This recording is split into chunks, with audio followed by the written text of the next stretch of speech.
پاکستان اور ایشیائی ترقیاتی بینک کے درمیان $257 ملین کی ترقیاتی معاہدے۔ پنجاب میں تعلیم و صحت کے شعبوں کی بہتری کے لیے 2 اہم پروگرامز شروع۔ ADB کا پنجاب کے لیے $107 ملین کا STEM ایجوکیشن پروگرام منظور۔ ترجمان اقتصادی امور کے مطابق جدید STEM لیبس اور اساتذہ کی تربیت کے ذریعے سیکنڈری تعلیم میں انقلابی تبدیلیاں ہوں گی۔ پنجاب نرسنگ و health works force reform programme کے لیے $150 ملین کی معاونت ملے گی۔ لاہور، ملتان اور راولپنڈی میں نرسنگ کے 3 سینٹرز آف ایکسلنس قائم کیے جائیں گے۔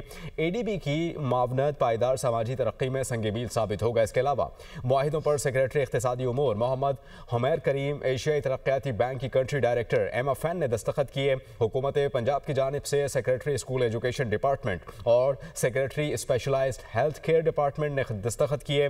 ADB کنٹری ڈائریکٹر نے کہا کہ دونوں پروگرام نتائج پر مبنی اور نظامی اصلاحات کا حصہ ہیں۔